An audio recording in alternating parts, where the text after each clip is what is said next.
We've been here for just about 10 years.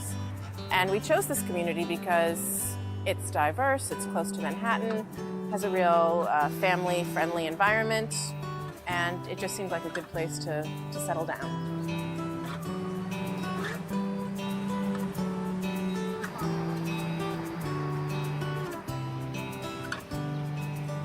I had just gotten a cell phone at the time, mainly for work reasons, because everyone told me, you need to have a cell phone, you need to have a cell phone.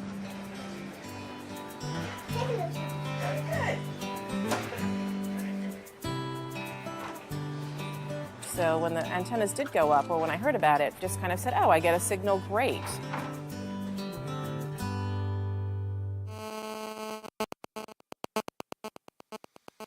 We have embraced this technology with a tremendous fervour.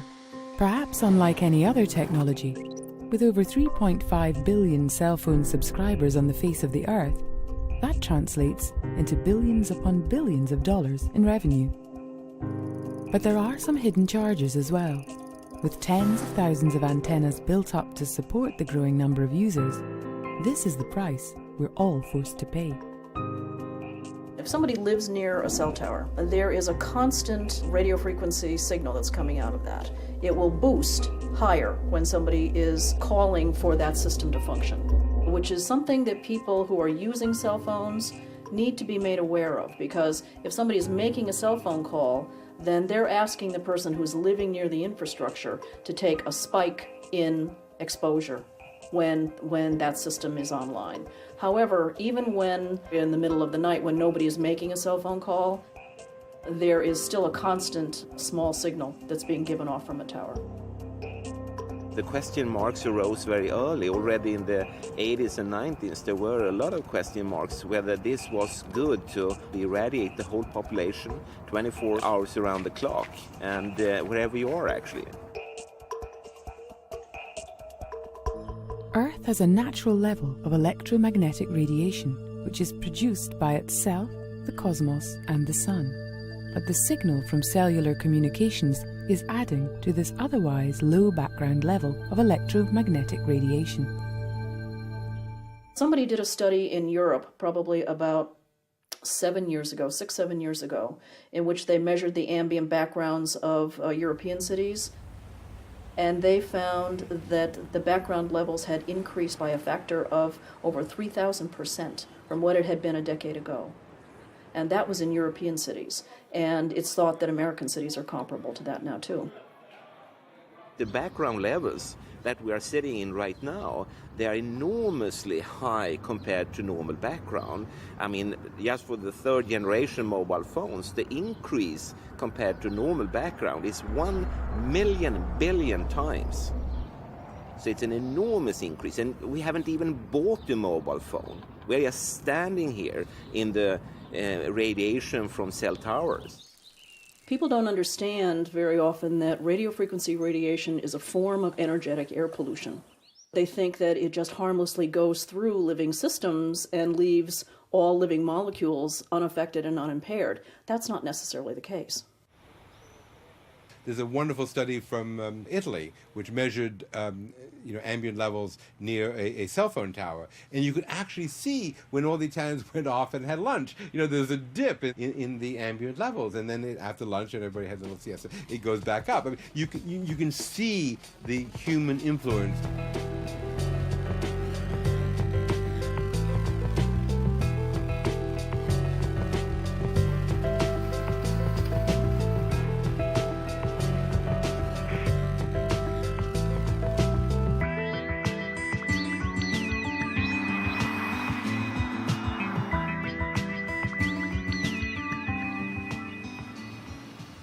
The problem is we place antennas in the center of residential areas, we place them on schools, we place them in busy downtown settings where hundreds and thousands of people are exposed.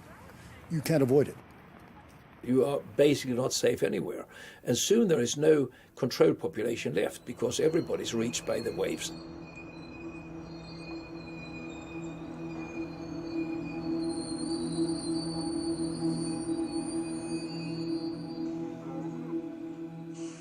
This is the world's largest biological experiment ever.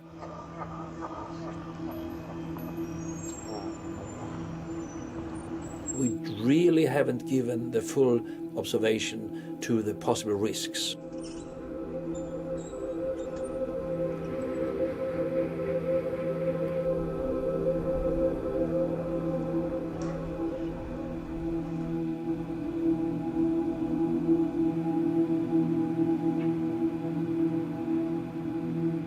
We know from a variety of studies of animals, of cellular systems, that there are biological effects from this non-ionizing radiation that are mediated by a variety of different mechanisms. There are probably about 13 studies that have found DNA breaks, both double and single-strand DNA breaks, with cell phone frequencies. Now, single-strand DNA breaks are known to repair themselves. A lot of things break DNA. Air pollution breaks DNA. Any number of things will. But double-strand DNA breaks are thought not to repair themselves, and that can lead to genetic mutations.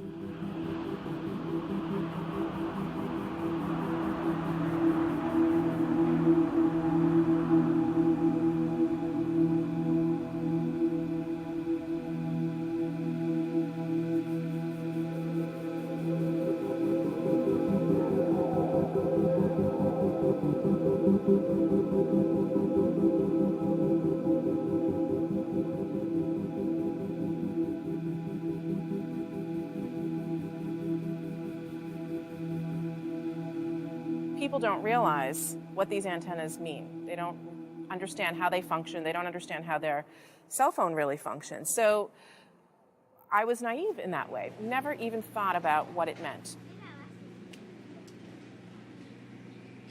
When I first became involved with this issue, I had 2 children, and now I have 3, and of course they were the main reason, I think, why I became so involved and so concerned about what was going on, because obviously children are, the most vulnerable in our society.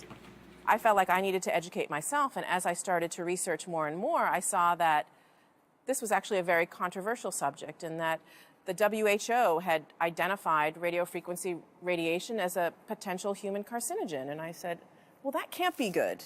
That just can't be good. So even if right now the studies are inconclusive, there's enough evidence here to say we should be thinking about this a little bit more deeply than we are right now. A lot of people presume that if something is in our presence, that someone somewhere determined that it was safe.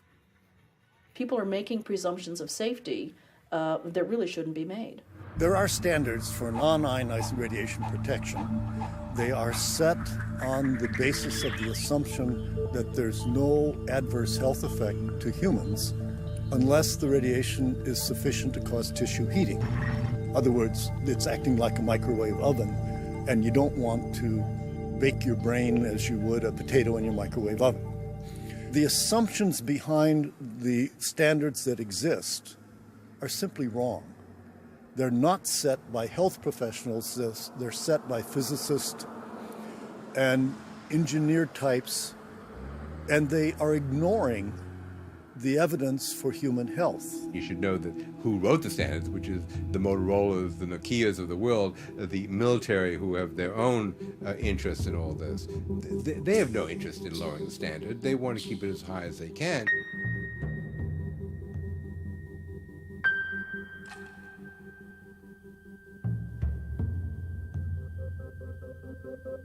As we get more information, we find that our standards are too lax. And not having a standard that is protective of human health provides no motivation for the cell phone companies to find ways of allowing us to use wireless communication, but to use it safely. In many cases, we find that the technical people can find ways of utilizing the technology with less exposure if they have a motivation to do so. But with money, not health, being the prime motivator, antennas continue to go up.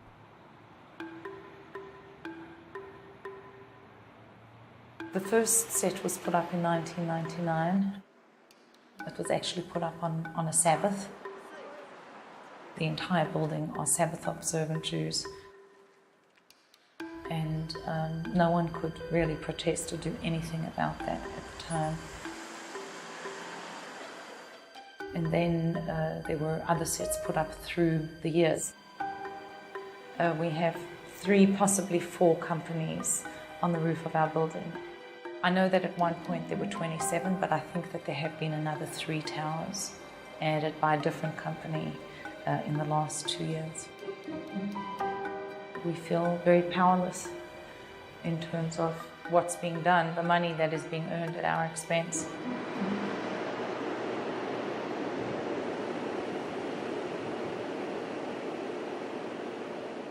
We bought this place 2 years ago and spent a year renovating it. And then when we moved in, within, a couple of weeks, I started getting terrible headaches. And we thought it had been maybe miswired.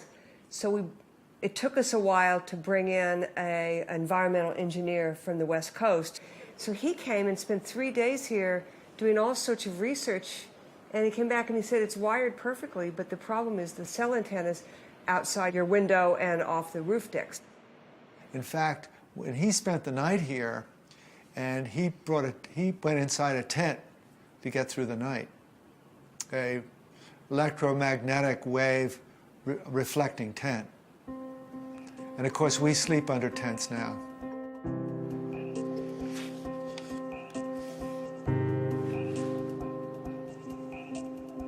What's funny is since we've been complaining and sending them letters that two of the antennas, they seem to have pointed in a different direction. But there's 4, 5, 6, 7, 8, 9, 10, 11, 12, 13, 14 right here on these 2 sides. Then on the north and west side, there's, I don't know how many more, 10 more.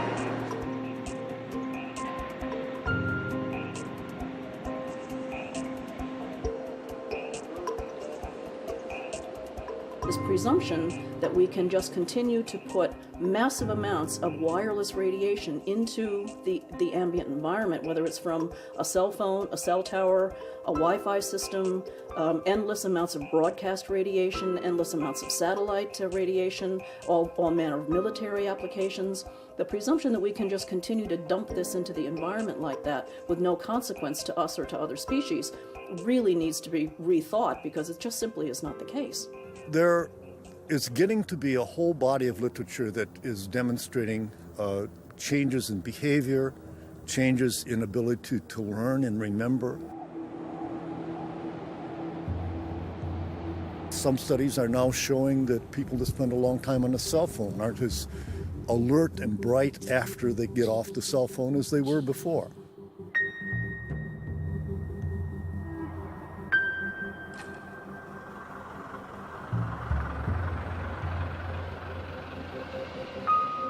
When you look on a lot of public health measures, there has been a clear-cut deterioration, especially since 1997, since then the second generation mobile phones, the GSM systems, were introduced. And you see a very clear-cut deterioration of the public health. Most of us have lived with cell phones or near cell phone towers for years without feeling any effects. But one group in particular does. One day, Rigmor, a schoolteacher in Stockholm, Sweden, discovered that she was sensitive to electrical devices. After visiting doctors and being sent to psychologists and getting no answers, an engineer friend of hers helped her with the diagnosis. Rigmor was electro-hypersensitive. After doing some research of her own on electro-hypersensitivity, she discovered that she had to electro-sanitize her home. Rigmor had to change the wiring, add cages to her electrical devices and nets to her windows. The electro-sanitization worked, at least for a while. 1995, I wasn't electro-hypersensitive anymore. But then I got ill again when the mobile phone came, 1997. just like other allergies. Some people can't stand one flower and another can't stand another flower. And among electrohypersensitive people, we are allergic to different frequencies. We did a double-blind exposure test with people with electrohypersensitivity, and that was in 1994 already, and that was the very first study using mobile phones. And one of these people in the study were able to 100% of the time pick out correctly the presence or not of such a mobile phone. I went to the doctor and he thought I had problems with my nerves, so he sent me to a psychologist. I worked very hard. I both taught at high school and was writing my thesis in literature. So I thought myself that, well, perhaps it's too much, but I was a very happy person, so in fact I didn't really understand. When we talk about people with a functional impairment electrohypersensitivity, we really talk about anyone. It doesn't seem to be any specific profile. There has been calculations country by country, and it boils down to somewhere between 2 to 6% of the general population. Just in a country like United States, it would be in the order of 10 to 15 million people that would be electrohypersensitive. Here in Sweden, for instance, we talk about approximately 250,000 people with electrohypersensitivity out of a population of 9 million. And out of these 250,000, I would say maybe 500 have real big problems, and some of them even live out in the woods and things like this. And that is, of course, a dramatic change of your life. After the mobile phone came and wireless internet, you're exposed all the time, so the only place that is safe if you have a field-reduced home is to stay at home, and that's what I do. We have a lot of friends coming here. I can't visit friends. I had to stop going by bus because people spoke on their mobile phones, and I got dizzy, and I wasn't well at all. And I also had got sleeping difficulties. And the pupils didn't use their mobile phones in the classroom, but during breaks. And suddenly I got more ill than ever, so I was put on sick leave. And after a year or so, I was pre-retired.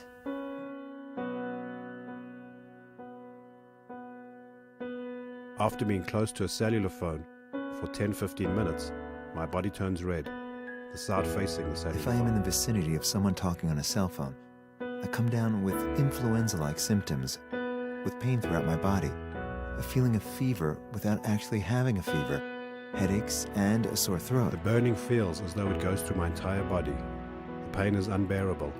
If I can, I have to move away. When I ride the bus or subway during rush hour, there are often so many people talking on phones at the same time that it is impossible to maintain an adequate distance from them. Even transmitters around the city are a problem. Some bus stops are located so close to transmitters that I can't wait there. It's more difficult with microwaves. I can't turn them off and they penetrate everything. The antennas along the roads make it so that I can't travel anywhere. I get convulsions and an extreme burning sensation on my face. I also get black spots before my eyes.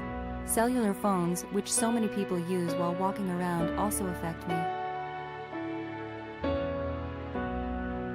When you have people complaining all over the world with the same kinds of reactions, what you need to do is throw out the theory that says this can't be happening and restructure a model and take a look at the fact that maybe not everybody is crazy. Maybe the people that are reporting adverse effects are reporting legitimate physical reactions. I get very ill if someone has forgotten to put off his mobile phone when they visit me.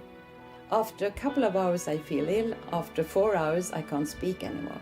What we need to do is listen to the people that are saying things like, my health is crashing, I can't live here anymore.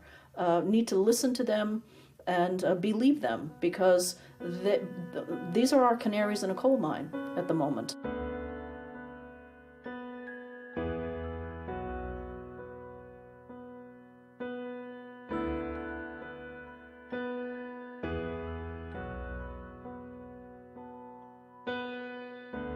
people with electron hypersensitivity, they seem to react to this environmental toxic exposure that you and we do not react to this. And maybe we are the losers because we will have a risk of getting long-term effects like neurological diseases, cancer, and whatever. It's very difficult to explain to those who don't believe in us. But that's a fact that also the scientists that get money to make research on us, and that's not very often they get anything. They could show that on cells. Cells can't imagine things. They don't know about psychology. One of the big issues is the degree to which that radiation penetrates into our body. And it has often been assumed that it does not. But there is increasing and very convincing evidence that, in fact, it does. I'm a neurosurgeon, and I'm dealing with people, of course, every day. But in part of my research, I've been studying rats when it comes to what happens to the rats when they are exerted to the radiation from mobile phones, basically. But also then you can translate the information that you collect from rats being exposed to the mobile phones into a knowledge about what happens at a longer distance. And we have shown that animals who have been exposed for 2 hours to the radio frequency of a mobile phone, both at 28 days afterwards and 50 days afterwards, there are damaged nerve cells in up to 2% of the tissue, both in the region where we keep our memory function and also in the layer of the brain with which we think. This makes me feel that this is something we have to be careful about. You can clearly see that from a number of studies that has used low levels, mimicking what you get right now while we do this interview from the cellular towers. And you see there are a lot of dramatic effects on biological systems. We talk about 24/7, around-the-clock exposure, wherever you are and your whole body. You never get away from it. And it seems from our studies that maybe your immune system can cope with for a time, but it will deteriorate, and then the irradiation will definitely damage cells at a deeper level. And the question is, what will then happen? And for us, the big question marks are effects, for instance, on the immune system, on the DNA, on short-term memory, concentration capacity, sleep quality, fertility, etc. People have complained of dizziness, inability to concentrate, disruption of menstrual cycles. 2 women that I know who are struggling very, very much in terms of getting pregnant, and the first one definitely noticed a change after the towers had been up for a while. And the question is, of course, as you say, we don't see people falling dead on the street. But for instance, here in Sweden, more than 1/3 of people report heavy problems with their nighttime sleep. And sleep is one of these subjective areas which definitely various forms of electromagnetic fields will have an impact on. We vary in our own genetic susceptibility to exposure to environmental factors. One person can smoke 2 packs of cigarettes for 20 years and not get lung cancer. Another person can smoke 5 cigarettes a week and develop lung cancer because of the tobacco. So it isn't just a matter of exposure, it's a matter of individual sensitivity. But on a population basis, the evidence we have at present suggests that the aggregate risk in the population increases as the intensity, the duration of exposure become greater. In our building, there have been numerous deaths from cancer. You know, it's difficult to say that this is definitely a result of the towers, but definitely there is a cluster of deaths in this apartment building since the 1990s that are the cause of cancer. You know, I think that things happen incrementally. It's not all at once, like it went up and boom, you feel something. But that as time goes by, it's noticeable.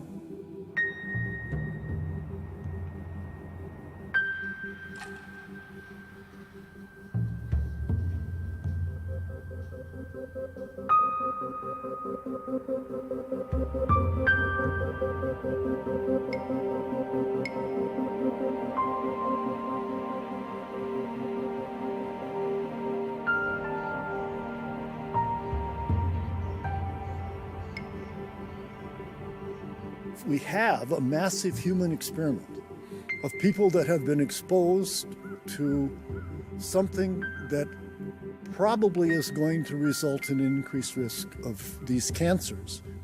And we won't know for another 5 or 10 years how serious this is.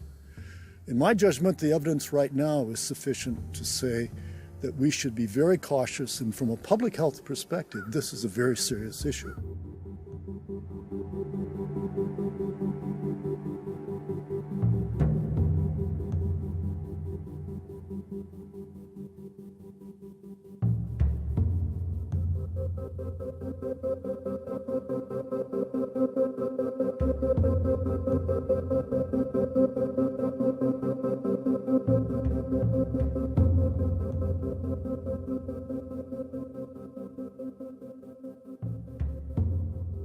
We haven't had a long enough latency period for a civilian-based cell system. Many of the latency periods for brain tumors, for instance, or cancers in general, have a latency period of at least 10 years. And the technology has only been around for the last 10, 15 years at the most. We are seeing increases in brain tumors. We're seeing increases in Alzheimer's. We're seeing increases in all of the neurotransmitter diseases, ALS, Lou Gehrig's disease, Parkinson's. These are all disease systems that are known to be associated with low-level energy exposures. But when I hear the American Cancer Society talk about, the fact that, for less than 10 years we have no problem, that's kind of like not kind of missing the big picture. I mean, if you look at smoking, which they should know all about, you look after 10 years among smokers, you do not see a statistical significant increase in lung cancer. Same with asbestos. There's no doubt asbestos is a horrible carcinogen. I mean, it killed many hundreds of thousands of people. Yet, if you look at people who are exposed to asbestos after 10 years, they do not also have a statistically significant increase in mesothelioma. I mean, you have to go out 15, 20 years before you start to see the real impact. This is also the first time in human history that people have actually had transmitters up against their skulls. It's not a good idea. The human anatomy is not meant to have a transmitter up against its head or anywhere else on the anatomy. The particular concern is the unique vulnerability of children. And the more research that comes out from various studies, particularly the Scandinavian studies, show that children that begin to use cell phones before the age of 20 are about 5 times more likely to go on to develop brain cancer than if they use them after the age of 30. And people that begin to use cell phones between the ages of 20 and 30 are more vulnerable to develop brain cancer than those that use them after 30. There is no reason for a child to be on the phone all the time. There are reasons they shouldn't be, independent of the health concerns. But it is dangerous for children, more dangerous than for adults. It's not only the people who put it towards their head who have a penetrance of the electromagnetic field. It's also those who go next to his father. If father keeps the mobile phone in his pocket and the son walks away some 20 centimeters away, his brain is penetrated too by the fields from the mobile phone. You only would need like 1 minute exposure of a child to change for more than 1 hour the electrical activity of the brain, and at very low exposure levels. I think it's a very dangerous thing that we're doing now in so many young people in particular, using cell phones as their primary form of communication and abandoning their landline connections.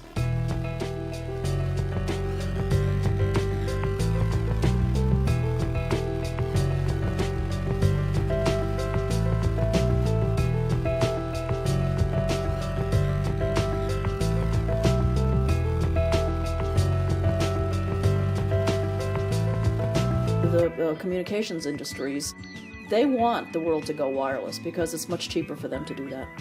That's really where they're trying to force the technology to go. If you start at a very young age and you speak every day, several hours, It might be so that already in the Middle Age you have extorted your reserve capacities of your brain, so that autoimmune diseases and neurodegenerative diseases might debut earlier than they should. And now, for the first time in human history, brain tumors are the #1 cancer killer of children under the age of 18. For the first time in human history. That should tell us something. The diseases of concern, leukemia, brain tumors, parotid gland tumors, these are serious life-threatening diseases. And if they increase in the population, particularly if they increase from childhood exposure or young adult exposure, these are very debilitating. They're going to increase years of life lost in young people, not just in elderly. But the industry has its own response to concerns about cell towers going up. Just hide them. This steeple that has inside it a number of cell sites is a replica of the steeple we had built 53 years ago on the church, which is very beneficial for our town because they don't like to see unattractive cell sites around, and no one even knows it's here in this one. So that's a big advantage.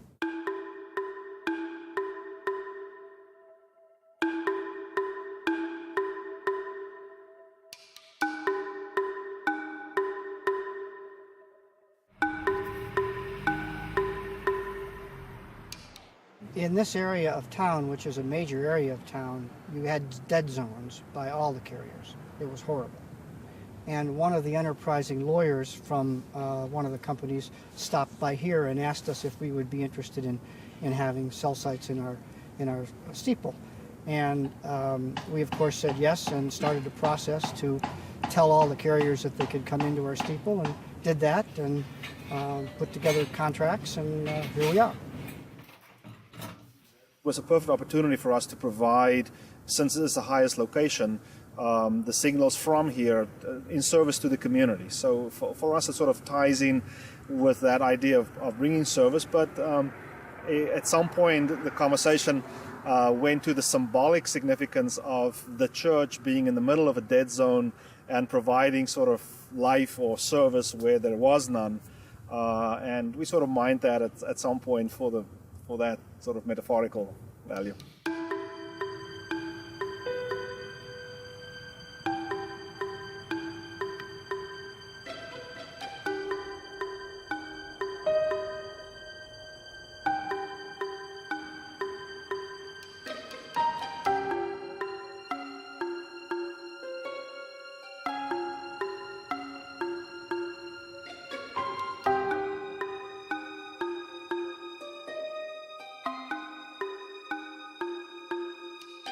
Yes, there is some misconception about radiation and those kinds of things, but on the whole, we did not have that high response from the community regarding that.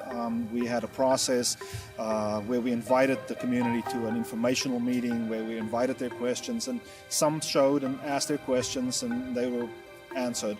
There were some concerns, but mostly unfounded, and we had experts there who knew about the rumors of radiation or things like that, and I think they dispelled both us, who live 130 feet from the top of this, as well as others on the lack of any danger. If they've defined it, they've framed it, and they've interpreted it and set the standards accordingly, how likely are they to say, oh, well, we need a redo on this one? This is a very serious issue of which we don't have the answers, and we're not doing anything about it, not even studying it. In the United States today, there is not one study going on. Zero. There should have been, in parallel, a very, very thorough, broad, genuine research being done, supported by states and by the suppliers of the mobile phone utensils. It's impossible to get any funding, which is odd, and I don't have any clear-cut answer. You have to ask politicians, funding organizations, the industry and so on, why they don't want scientists like myself to really prove it's safe. Because they say it's safe, but it's not safe to study it. Electrohypersensitivity was acknowledged by the government in 1995, the 15th of June. But then something happened. That was 1997. Then GSM telephones came on the market. Many people bought mobile phones.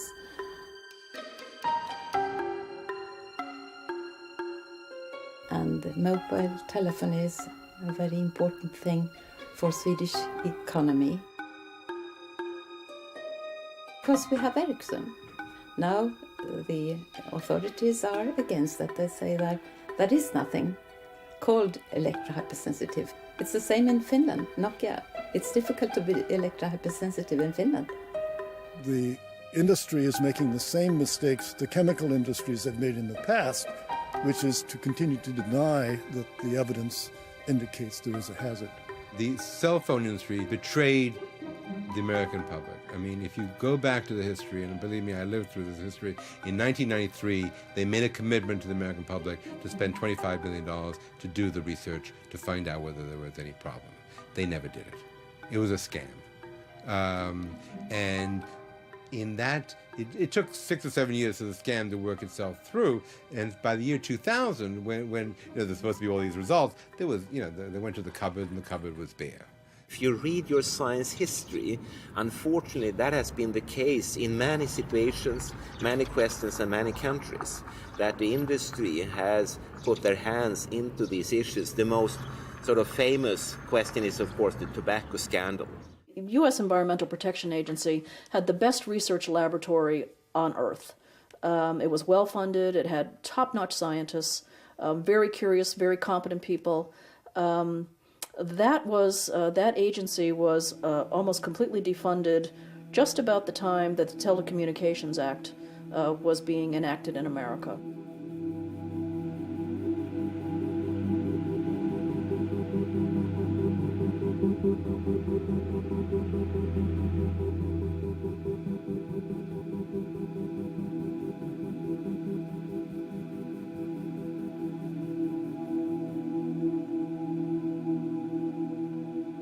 We have the outrageous situation where our U.S. Congress passed a law several years ago that prohibits communities from objecting to the placement of a cell phone tower on the basis of concerns for health. It was 1996 when the Congress of the United States, responding to industry requests, set up a plan to have a nationwide cell transmission system.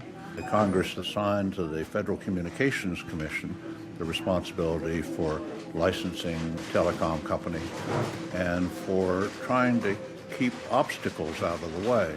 And so Congress passed a provision that preempts all state and local government and said that if the FCC set up safety regulations, that would govern and nobody else could interfere with it. That was a very sensible thing at the time because it really started the race to get the telecom system operating nationwide. The problem is that it became rigid and began to have adverse consequences. Adverse for the health of the people living under the Telecom Act, but not to the finances of the congressmen who wrote and supported it. In fact, the industry paid nearly $12 million in campaign contributions between 1994 and 1998, with nearly $7 million in the run-up to 1996 when the Telecom Act was passed. And for signing the bill into law, President Clinton's 1996 re-election campaign received nearly $80,000 from the industry. Telecom companies essentially bought and paid Congress for the votes to pass this act, which they believed had absolute preemption over local zoning and planning regulations, taking local control of the placement of towers out of the hands of the people who are going to live right next to them. But people are slowly starting to fight a process that strips them of control over their environment. We were supposed to have cell antenna put on our rooftop by T-Mobile. In 2004, they signed a contract, a co-board president, to install 6 antenna and a cell tower, 16,000 pounds, on our rooftop. And a year later, when they were about to install it, some of the tenants, the shareholders like me, found out this was going to happen. We researched the dangers of them, decided not to have it done, and we got a temporary restraining order. We took T-Mobile to court, and we went through a lot of court dates. We went through lots of affidavits signed by people in the building. We got people in the neighborhood to sign 400 petitions. We did a lot of research, a lot of mobilizing, press conferences, newspaper articles. I created a coalition of neighborhood groups and legislators in Albany and the City Council who are working on this whole issue, to begin to work together to call attention to the whole subject. The burden should not have to fall on the people, but Congress was bought and paid for, and the telecom companies closed the door on individuals. You're seeing a groundswell of people in America claiming their rights to challenge the failure of the FCC to set those standards. We have been in touch with lawyers who think we may have a precedent-setting case because of the measurements in our apartment. But again, the question is, where's the proof? Do you have to die of cancer first?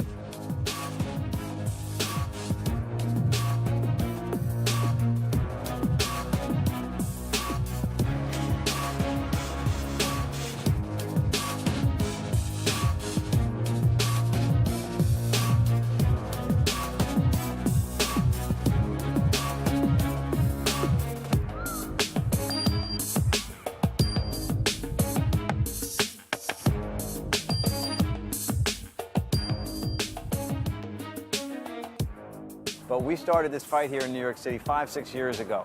And that was when people didn't know what these little towers were. Now they're popping up next to everybody's bedroom window. Completely unregulated. Less regulated here in New York City than probably anywhere in the world. I got a bill passed, which for the first time had the city keep track of them. Other bills I've been trying to get passed, but I've been stymied by the multi-billion-dollar industry and by the fact that the federal government coddles these phone carriers. There's a lot of money involved for the U.S. government in licensing these microwave spectra. There's a lot of money for the telecommunications companies who every day receive your payment for your cell phone. And that's ongoing revenues. The telecom companies have to get their foot in the door in a small community to put up a cell tower. The lure to get the small community to put up that cell tower is an ongoing revenue from a contract for leasing that space. $2,000, $3,000, $5,000, it's not out of the question to get that every month. What town or what church, what person with property isn't going to take up that offer?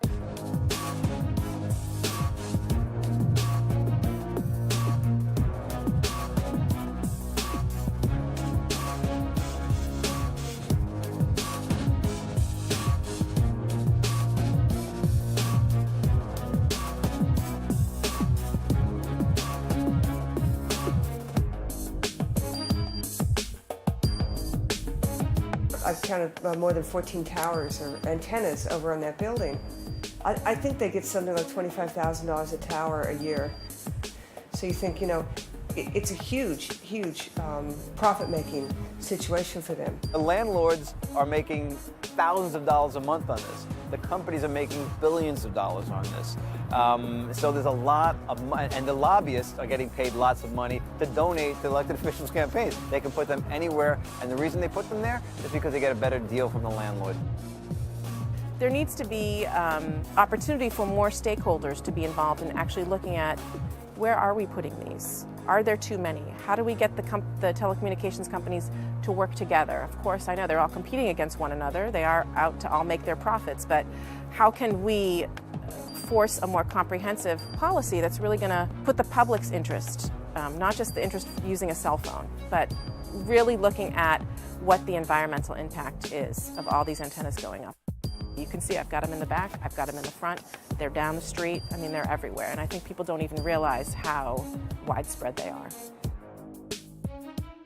These signals are everywhere, and they're able to reach us even in the homes we believe are sacred and safe. We have absolute protection to be safe in our own homes. Under the Telecom Act and under the failure to set these safety standards, we are not safe. Health, welfare, and safety, that's assigned to the states and local government. And that's what the interaction is here. You gave us a job to do, but then you said, but don't do it when it comes to cell towers. And that's why we are trying to push the rights of the people to have their local government be able to protect their health, but the federal government but it's got to be in a reasonable framework that allows cell transmission to go on, but at the same time without hurting people. Like asbestos, like lead paint, no one knew about it early. All we're looking for is to regulate these until we know for sure that they're not harmful. And it has to be done at a federal level because they have stymied all local governments, said we can't do anything based on health concerns. We've tried to put this issue before the Supreme Court at least twice to order the FCC to update its regulation. And so far, nothing doing. But we're on the path again. We've already filed papers that will get us before the Supreme Court before the year is out.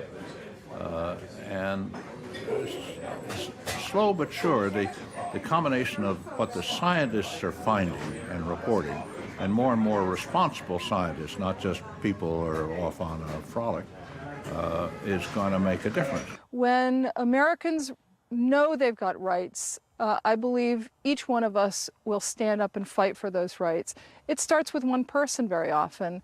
I think the telecommunications industry has been extremely aggressive in tamping down and stopping people from asserting those rights. Witness the fact that many of those cases have died on the vine at a low court level. Very few Americans have pressed and pressed to appeal. It's expensive. It is expensive, and to a degree, we've been pursuing a pro bono practice to change the law. Sometimes I feel as if we're running against, you know, like just running up a hill that we're never going to get to the top of. That there's so many of them still going up until they reverse the ruling in the city council. They can do anything they want with any landlord they want. And anybody who hears about this doesn't seem to know what's going on, that there are other people fighting against it because the press doesn't cover it. Right here at City Hall, too. I don't want to take the blame off the people behind me because they haven't moved on my bills. I have simple bills that I need passed. Community notice, co-location. Other cell companies come in and prove that they really need it in the spot, and they're not just putting it there to prevent a competitor from putting it there. Have a cell company come in and show us why they can't put this on a commercial building, on an industrial building, not next to somebody's bedroom window. I've been fighting this for 5 years now, and the entire time I've been fighting it, cell towers have been popping up across the street from people's bedrooms. People have moved that I know, but you know, you move, and you never know that they're not going to put another one up across the street from your new house, and there's nothing you can do about it. The solution is not people packing up and moving, because you really can't escape these antennas or these towers. You just can't escape them. They're everywhere. So the solution is really having some kind of public policy on the books that's looking to protect the public. People have started lawsuits. There's almost no way you can win. Cell companies are having landlords sign 20, 30-year leases, and they won't even let the landlord out. Many landlords I've spoken to, they say, oh, I would never have done that had I known about the potential risks. They can't get out of the contract now because it's a completely one-sided contract. They don't even use attorneys, the landlords, because it's so much money per month that they get, and now they're stuck in this contract. Because of the preemptive element of the Telecom Act,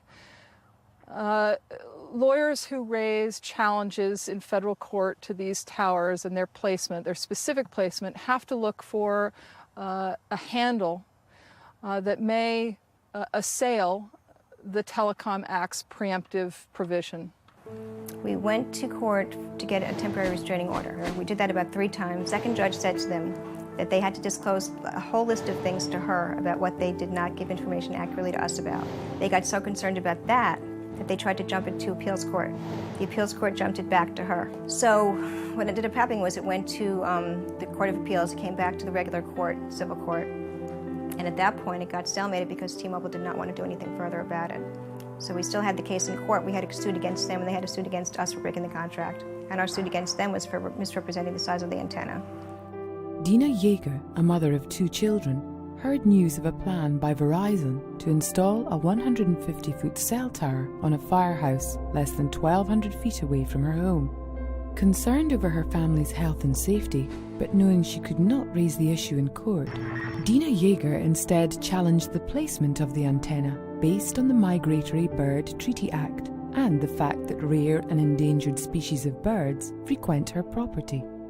It's ironic, isn't it, that we have to raise the issue of the safety of birds, but I've often said birds don't have lobbyists, and it may have left the very loophole it requires to get us to a high court to hear this issue. we don't believe that we are preempted to raise the issue of human health when it comes to the failure of the FCC to set those non-thermal effect standards. And that's the point that we raise time after time in these cases in federal court. We need to look at things that to get around the fact that we can't look at health, which is a primary concern here. Others are legitimate concerns also, but health is the major concern, and we can't touch it because the federal government is protecting this multi-billion-dollar industry. And while fighting the cellular industry is a difficult task, after 3 years of court battles, this one co-op building in Brooklyn showed that it isn't impossible. We basically beat T-Mobile, and they decided to go away, and we got them to sign off on. They're not coming back. There's no cost to our building. People in the United States are not the only ones trying to fight for the regulation of antenna sites. In cities, towns and villages across the globe, people are learning about the health impacts and protesting against the towers. September 4, 2008, the European Parliament voted strongly in favor to have a general overhaul of these exposure limits, and they said they were actually obsolete. They need to be strongly reduced. The global problem, it perhaps is even a greater problem in some developing countries, because many developing countries don't have landlines. It's just too expensive and difficult in the era of easy use of cell phones. In the Arab village of Asifia in northern Israel, frustrations grew over the large number of antennas in the village and the lack of government response to their requests to take them down. But the situation changed on March 14, 2000, when telecom engineers arrived in the village. في هاي المنطقة في عندنا بعض الشباب اللي راقبوا التقنيين ووصلوا لهون لاقوا إنه عم بينزلوا الأجهزة مشان يحطوا الأجهزة ويقووا المحطة اللي كانت متواجدة هون في هاي البيت هناك. هون احتشدوا آلاف من المواطنين، يعني صار في تذمر عند المواطنين من هذا الوضع، لذلك قالوا إذا القانون ما بدي يوقف على جنبنا احنا رايحين نزيل الأنتنات. In Sphere, where they put antennas, after about 6-7 years, they started to get cancer cases near the antennas. Many cases just where the antennas were. 3.5 years ago, I had cancer. It was very difficult for me when I know it, because when I was in the office of the doctor that said to me that you had cancer, my daughter, the eldest one, was with me. It was very difficult for me as a mother to look to my daughter's eyes and see her crying for me. There was another difficult moment for me after I knew that I had this disease. The moment that I had to tell my mother and my father that they have another child who was affected by cancer. And it was scaring till death. How can I look in my mother's eyes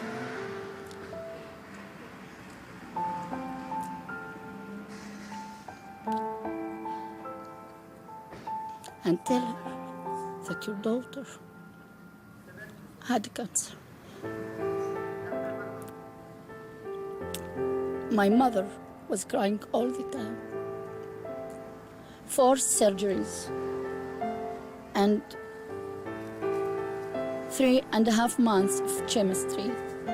And after that, radiation, the whole treatment. My youngest child was 3 years old only.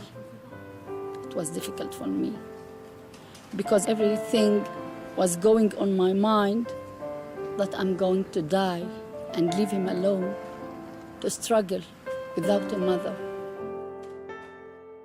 بعد 1995 صارت تكاثر في أمراض السرطان في عسيفيا، وصارت الأمراض تزيد والحالات الموت تزيد، وصارت المواطنين حتى وصلوا لوضع إنه صاروا يخافوا يعملوا فحوصات دم أو يروحوا لعند الطبيب إنه يلاقي عندهم في مرض سرطان.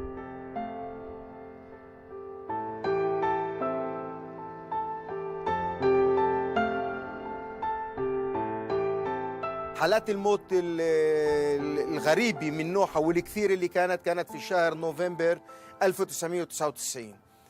كان في هنا حالات موت نتيجة أمراض السرطان في شهر واحد 15 واحد توفوا سرطان منهن حياة أخوي. We took the places of the antennas and put them on a map. And we took all the cases of cancer in last 7 years and put them also on a map. And we got a thrilling picture of cases of cancer near the antennas. And when you see that cancer cases are just near the antennas, you can see the association. احنا توجهنا في مكاتب للكنيست، للجان في الكنيست، للوزارات، للشركات الهوائيات، توجهنا لهم ان يلاقوا حل لمشكله الاشعاع اللي عم تطلع من هاي الانتنات وما كانش في تجاوب منهم بتاتا. Nowadays, Slimane is on a new mission to locate hidden antennas in the village. الأجهزة اللي موجودة معنا احنا بنلقط انه في إشعاع موجود في المنطقة، ابتداء من هاي المنطقة من هون ناحية البيت هذاك اللي موجود قبالنا خزان المي، بعدين هناك تحت هذا الخزان تحت هاي البيوت الإشعاع بيوقف، وبعدين لما بنطلع منه للغرب بيرجع الإشعاع وبيبين على الأجهزة الموجودة معنا. احنا كل ما عم نقرب على البيت الإشعاع عم بيعلى أكثر، عم بيقوى، وهذا بدل إنه البيت فيه إشعاع، يعني في مصدر للإشعاع اللي عم بيطلعه سببه الأنتينا. كمان المخشير عند زمير كمان نفس الشيء صار 1.2. كل ما بنقرب وبنطلع على سوا البيت مثلا بنلاقي إنه الأنتينا عم تشتغل في قوة. احنا بنشك في إنسان معين في هاي الحارة إنه هو عنده الأنتينا، لأنه الأجهزة بتدل. إحنا طبعاً توجهنا له، رايحين نتوجه له كمان في المستقبل. في كثير ناس اللي بيشتغلوا معنا في هذا الموضوع إنه يزيح ويزيل الأنتينا الموجودة عنده. إنه هو ما بيسمح لنا نفوت على جميع الغرف. البيت مكون من 4 طبقات، يعني ما فينا احنا نفوت على كل غرفة وما فيش عندنا صلاحية، والقانون مش في ايدنا نفوت على كل غرفة. أما احنا متأكدين إنه في أنتينا موجودة عنده مخبأة. The Druze, Christian and Muslim leaders of the village put forth a joint statement proclaiming it's sacrilegious to install cell phone antennas. هذا الشيء كان له تأثير فعال، تأثيره كان جدا فعال عند ناس اللي كمان زاحوا أنتينات اللي احنا ما كناش معلمين إنه في عندنا أنتينات. قبل 2-3 قدرنا ننزل قبل تشغيلها محطة اللي كانت بيحطوها بين عسفية والدالي. وصلنا الخبر ورحنا لصاحب البيت، اما لما فتنا على الدار لجوا وشفنا وين كانوا بدهم يحطوا الاجهزه قبال غرف النوم تبع اطفاله. هو يمكن ما فكر انه اطفاله يمرضوا، بس انا متاكد انه طمع في ال 1500 وال 2000 دولار اللي كانوا بده يدفعوهم. والشركات عم تستغل الوضع المادي المزري اللي احنا موجودين فيه منشان يقدموا مصالحنا الخاصه. واليوم عايش البلد اليوم من غير انتينات، والحمد لله عايشين. الانتينات هي مش إشي اللي انا مجبور اخذه، هو مش حليب للاطفال. وفي كثير ناس اللي بيقول لك انا هيك مرتاح، انا هيك مرتاح ما بدي انتينا.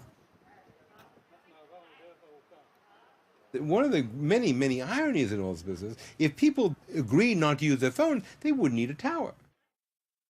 So, you know, it would be quite easy to have a region without a tower by just making an agreement. Listen, if you come and live here, you're not going to be able to use your cell phone. You're going to have to use an old-fashioned landline. You know, end of story. I mean, it's not an impossible thing. It's just a choice. People love the phones, hate the towers. They don't want to live without the cell phones, but they don't want their tower. Well, if they don't use their phone, they don't need the tower. It's really that simple. It's not going to be helpful if we think that all modern technology is bad for us. I mean, who wants to do that? I mean, I don't want to live in a world where there's no radio and no TV and no electricity. But it's a question of bringing more intelligence to the purchasing decisions that we make, how long we use certain things, the wiring decisions that we make, and as societies, to bring awareness of the infrastructure decisions that need to be made. There are much safer infrastructures than what we're doing now. I did get rid of my cell phone. I don't think that people need to get rid of their cell phones. That's not what I'm suggesting. What concerns me is where these are, how they're in close proximity to where people live. are the different carriers planning with each other in terms of where they're going to go? None of that is happening. There's no coordination. Like I said, there's no policy. There's no public policy on this issue. The industry's been able to have free rein. And so, you know, yes, while people need their cell phone service, that's absolutely true. They don't need to go outside someone's window. They don't need to go across a school. They don't need to go in places like that where you're really potentially putting the public at risk.